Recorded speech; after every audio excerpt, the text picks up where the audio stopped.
لا الہ الا اللہ اہدنا الصراط المستقیم، خدایا ہماری رہنمائی فرمائیے صراط مستقیم کی طرف۔ ایک تو ہدایت کی قسم ہے المرحلۃ الاولی من الہدایہ وإيضاح الطريق والإبلاغ والإرشاد، إنك لتهدي إلى صراط مستقيم۔ پیغمبر سیدھے راستے کی رہنمائی تو آپ کر رہے ہیں۔ لِكُلِّ قَوْمٍ هَادٍ، ہر قوم قبیلے کی طرف ہم نے رہنما بھیجے۔ ہندوستان میں 17 یا 13 انبیاء علیہ السلام آئے، اکثروں کے نام میں گل، خاص گل، گل بار، گل خان، خان گل، گلدان، یہ ہندوستانیوں کے نام ہے، یہ پٹھانوں کے نام نہیں ہے۔ گل احمد مل 19 ملوں کا مالک، وہ کوئی پختون ہے، وہ گراجی کا رہنے والا ہے، گودرے کا ہندوستانی ہے، یہ سمجھتے ہیں یہ پختونوں کے نام۔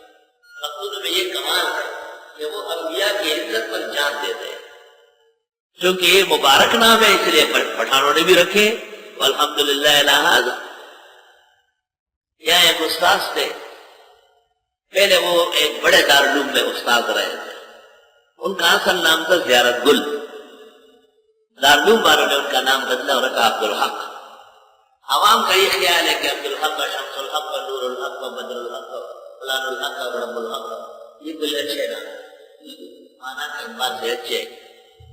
تو تفسیر کے اندر پڑھاتے ہوئے میں نے کہا کہ زیارت گل تو پیغمبر کا نام ہے، لیکن عبدالحق نام کا کوئی پیغمبر نہیں ہوا۔ ہاں محدثین کے ہیں، اولیاء اور اچھے لوگوں کے ہیں۔ اس سے ایک آدمی نے سوال کیا کہ اتنے بڑے دارالعلوم نے ان کا نام بدلا ہے، آپ اس پہ تنقید کر رہے ہیں۔ میں نے کہا میں یہ پوچھتا ہوں کہ یہ دارالعلوم بڑا ہے یا دارالعلوم دیوبند بڑا ہے؟ تو اس نے کہا دارالعلوم دیوبند۔ میں نے کہا سند میں زیارت گل لکھا ہوا ہے۔ اس واقعی بڑے دارالعلوم نے نام نہیں بدلا ہے، بلکہ ان کو پتا تھا کہ یہ نبی کا نام ہے۔ اگر نام نبی کا ہو اور آدمی غبی ہو تو برداشت نہیں کر سکے۔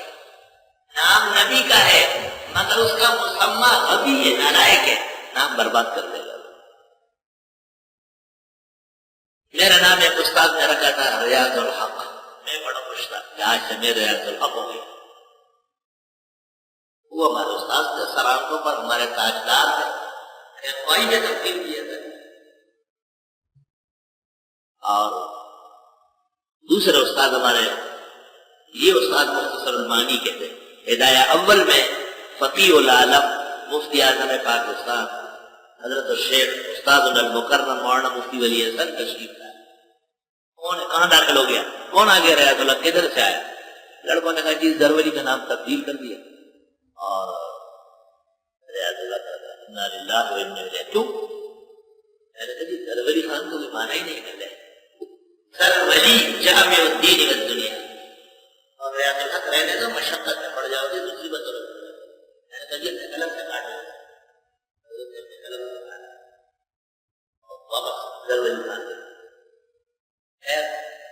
بعد میں جب افسر علوم بنا حضرت کا نام دارالحدیث میں لکھا ہے، مجھ سے پوچھتے تھے تکلیف میں نے کوئی نہیں کہا، مجھے دعا دو تو نام بنوا دیا ہمارا مزید زمانے میں مجھے دعا ریاض الحق نام رکھتے تو چندے کا پارٹ بک اور ایک تھیلا ہاتھ میں ہوتا اس کے کے دروازے مولوی صاحب آئے، نہیں چل رہا ہے، طالب علم بھوکے بیٹھے ہیں جی فلاں جگہ جو ہے نا سیٹ صاحب ہے، کہا آپ یہی پڑھاتے رہو بیٹھے رہو، سارا جہان آپ کے دروازے پر آئے۔ اللہ تعالیٰ شیخ کی قبر دور سے بھر دے اور ان کا نافع علم ہمارا ذریعہ نجات بن جائے۔ اس سے پتہ چلا کہ ہر استاد بھی استاد نہیں ہے، ہر استاد ہر علم کا استاد نہیں ہے۔ بعض اساتذہ ایسے ہیں جو جمیع علوم کے مائل ہوتے ہیں۔ بعد میں ایک دفعہ تشریف لائے تھے، بیمار تھے، لیٹے ہوئے تھے، میں ہاتھ میں دبا رہا تھا، کہتے ہیں زرولی خان نام کے 17 محدث فقیہ اور مجدد گزرے ہیں، معلوم ہے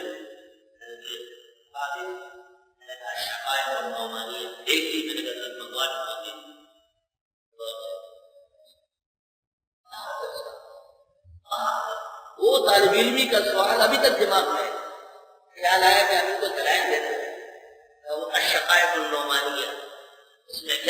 لیا. میں نے کہا ظرف علی خان نام کے 43 آدمی مل گئے. اچھا, بہت خوش ہو گئے. جامع الدین والدنیا, بس مناسبت اتنی کافی ہے کہ ایک استاد نے منظور کر دیا. اللہم لک الحمد والشکر.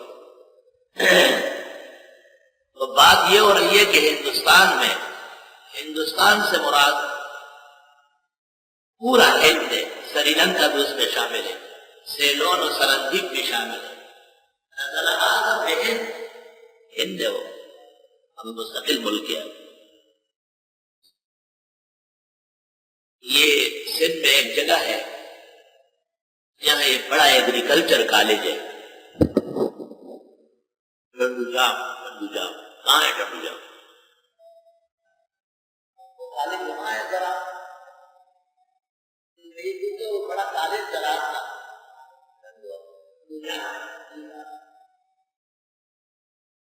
یہاں ایک چھوٹا سا شہر ہے بیرانی.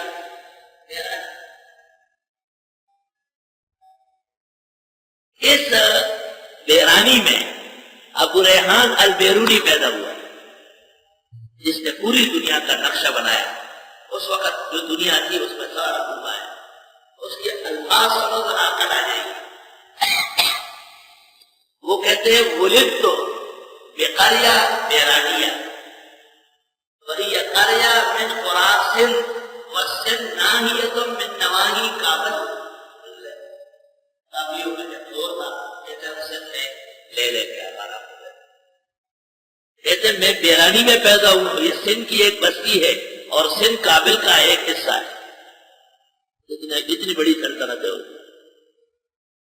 دیکھیے ابو ریحان البیرونی کا سفر نامہ.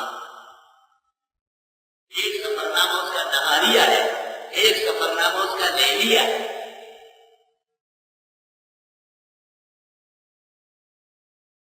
وہ لکھتے ہیں میں ایک ایسے ملک میں ہوں کہ جہاں سیاہی نہیں ملتی لکھنے کے لیے, لیکن پانی سیاہی ہے, اور ہم پانی سے لکھ رہے ہیں اور وہ سیاہی کا کام کر رہا ہے. اس کا ایک نسخہ ہمارے مخلص دوست قاری احسان صلی اللہ عنہ کے درجات بلند فرمائے. اصلی نسخے سے فوٹو اسٹیٹ کرا کے مجھے لا کے دیا ہے. اسی کا حوالہ آج دے رہا ہوں کہ وہ کہتے ہیں ولدت بالبیرانیہ وہی قریۃ من قرى سندھ والسندھ من نواحی کابل.